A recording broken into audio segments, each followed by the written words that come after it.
Depuis la sortie de la Nintendo Switch et son succès incontestable commercial, eh bien, il y a beaucoup d'acteurs du milieu des jeux vidéo qui veulent avoir leur part du gâteau.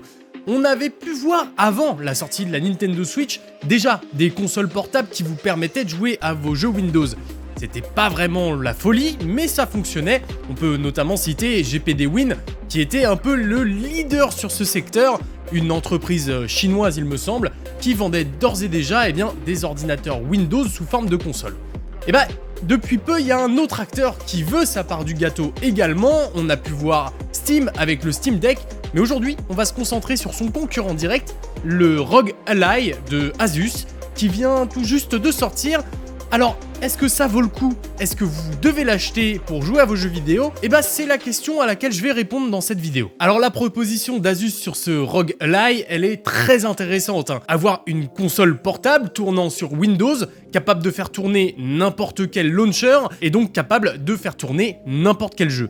En plus, en termes de puissance, c'est clairement un monstre, promettant 2 fois plus de puissance que ce que peut déjà proposer le Steam Deck, sa concurrente directe, et donc une ouverture beaucoup plus vaste puisqu'elle tourne sur Windows. Finalement, le design est magnifique, la console est quand même vachement sexy, la surcouche Armoury Crate proposée par Asus est très fonctionnelle et propose d'avoir accès à l'ensemble des fonctionnalités très rapidement, et que ce soit Cyberpunk ou Rocket League et l'ensemble des jeux auxquels je joue habituellement, tourne sans problème sur cette console. Franchement, dans l'absolu, c'est un plaisir. On joue facilement, ça se lance facilement et ça tourne de façon super fluide. La prise en main est excellente, même si la machine fait 608 grammes, ce qui est en dessous du Steam Deck, mais toujours assez lourd, on la prend bien en main, les doigts tombent bien sur l'ensemble des boutons et c'est plutôt cool. Sur la face avant, on retrouve les boutons ABXY classiques de Xbox avec un joystick ici et un joystick là, un petit D-pad pour naviguer, et puis au-dessus,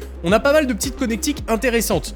On va avoir une prise jack pour venir connecter un casque, même si c'est un PC sous Windows 11 sur lequel on va pouvoir connecter en Bluetooth des écouteurs.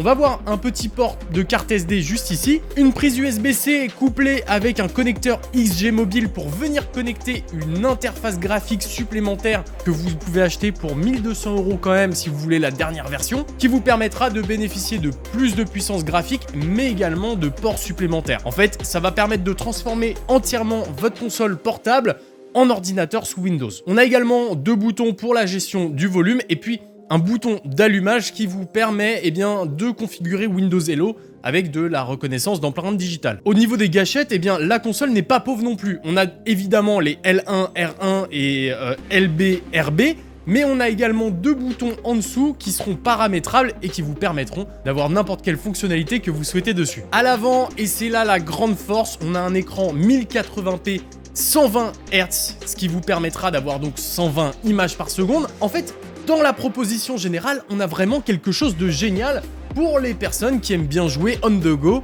en se déplaçant. Oui, mais justement, c'est là le problème. Et Asus a essayé de camoufler un peu ce dernier. Parce que une console portable ou portative est faite pour jouer en déplacement.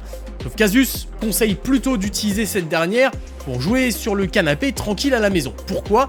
Parce qu'il va vous falloir régulièrement un accès à l'électricité. Le gros point faible de cette Asus ROG Ally, c'est son autonomie. Si vous jouez à un Cyberpunk ou à un GTA V, vous n'excéderez pas 1 heure, voire 1 heure et demie d'autonomie si vous réduisez un peu la qualité graphique. Mais sur une console qui est puissante et qui peut faire tourner les jeux dans les meilleurs paramètres, on n'a pas tellement envie de réduire la qualité graphique. Il faudra donc jongler entre qualité graphique ou autonomie pour pouvoir trouver le juste milieu qui vous permettra de pleinement profiter de cette console. Sur des jeux un peu plus légers, genre Rocket League, vous allez pouvoir tenir facilement 2 heures, voire 2 heures et demie, ce qui est déjà plus convenable, mais on aurait aimé avoir encore plus. C'est pour moi là le gros point faible de la Asus ROG Ally, c'est son autonomie. Sur une version prochaine qui aurait été optimisée à ce niveau-là et où on pourrait retrouver une autonomie standard sur des gros jeux avoisinant les 3 heures, effectivement, je pourrais vous dire, allez-y, foncez et achetez-la. D'autres soucis qui sont également à prévoir sur cette console portable, qui finalement, et je le rappelle, est un ordinateur portable sous Windows, sous la forme d'une console, c'est Windows, évidemment. Parce que si l'interface, la surcouche opérée par Armoury Crate, développée par Asus et qui vient compléter l'expérience et lui donner quelque chose de plus user-friendly est intéressante, il ne faut pas oublier qu'en dessous, c'est un Windows et que régulièrement, vous êtes amené à passer sur Windows pour installer, paramétrer ou télécharger vos jeux. En fait, si cette console est intéressante par le fait qu'elle permette d'accéder à l'ensemble des launchers, c'est aussi son point faible parce qu'elle tourne sous Windows. C'est donc une console qui vient se mettre face au Steam Deck qui, lui, bénéficie de SteamOS qui est développé sur Linux et une version spécifique au Steam Deck et donc qui tourne de façon super fluide et qui a été pensée pour. Et bien de son côté, la ROG Ally vient proposer plus de puissance, une meilleure qualité d'affichage, un son qui clairement n'a rien à envier à la concurrence, mais avec beaucoup plus de petits points négatifs avec lesquels il va falloir se batailler au quotidien. Attention, je boude pas du tout le plaisir de jouer sur cette console. C'est vraiment agréable, c'est vraiment cool d'avoir sous ce form factor l'accès à des gros jeux qui, on n'aurait jamais imaginé, peuvent tourner sur cette console. Néanmoins, je peux pas mentir et dire qu'elle est parfaite alors qu'effectivement, elle présente des défauts. Niveau chauffe, cette dernière est plutôt bien gérée, bien que, comme vous pouvez le voir sur ces petites illustrations que j'ai fait, on ressent une grosse chauffe au niveau de l'écran et puis sur les ventilations évidemment, mais cette partie de l'écran a tendance à énormément chauffer, avoisinant presque des fois les 46 degrés lorsque vous faites tourner des très gros jeux. Ce qui peut donc évidemment être assez désagréable et puis en plein été comme on est actuellement, ça améliore pas forcément le confort. Bref, la ROG Ally, c'est une console qui a plein d'excellentes propositions et ça, on peut pas le nier. Il y a plein de choses qui sont vraiment géniales et je suis très content de voir Asus arriver avec ce modèle sur le marché de la console portable sous Windows. Néanmoins, faut pas oublier que c'est une première version et si elle est vraiment bien développée, Asus fait face à des contraintes techniques qui sont limitantes pour eux et qui ne dépendent pas forcément d'eux. Le fait que la batterie ne puisse pas contenir plus de capacité, il fallait faire un choix entre légèreté et facilité de transport et autonomie. Le fait que l'intégration d'Armoury Crate ne soit pas parfaite dans tous les pans de Windows et donc oblige des passages par Windows et soit donc un peu moins user-friendly, c'est quelque chose qui pourra peut-être être amélioré avec le temps. Si aujourd'hui la console vendue à 800 € est très intéressante et, je vous le cache pas, très sexy, très impressionnante comme ça au premier abord, est-ce que c'est vraiment un achat intelligent ?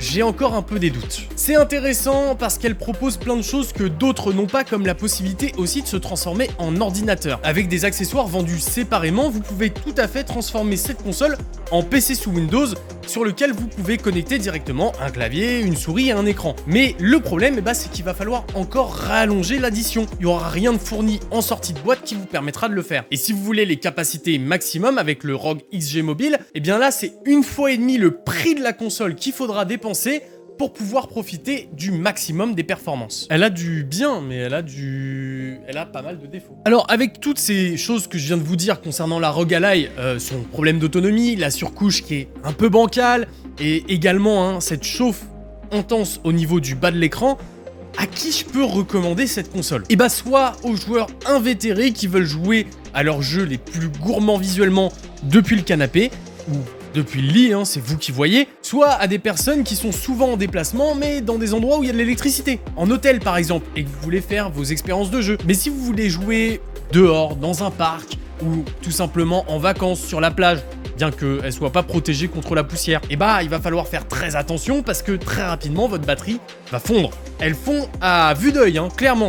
Là, juste quand je vous ai montré l'écran au début, elle est passée de 25% à 19%. On attend vraiment de la part d'Asus une version 2 améliorée au niveau de la batterie, quitte à prendre un peu de poids et un peu d'épaisseur. C'est vraiment le point radical sur lequel on veut voir une amélioration. Les problèmes de surcouche actuels étant limite indépendants de leur volonté, parce que pour proposer le téléchargement de tous les launchers, il faut passer par un OS qui les propose. On peut composer avec si on a quelque chose derrière qui est assuré en termes de longévité. Je reviens finalement à peu près au même constat que lorsque je vous avais testé le Asus ZenBook Fold 17 OLED, l'écran pliant, c'est que c'est d'excellentes premières versions et elles ne méritent que l'avancée de la technologie pour pouvoir s'améliorer avec le temps et proposer vraiment des produits qui sont capables de concurrencer Steam, ou encore Nintendo avec la Switch, même si le public n'est pas exactement le même, et peut-être même dominer le marché. Voilà pour mon petit retour d'expérience sur la Asus ROG Ally, et j'espère qu'il vous aura aidé dans votre choix d'achat potentiel. Si c'est le cas, pensez à mettre un petit like, à vous abonner et à activer la cloche pour pas louper les prochaines vidéos.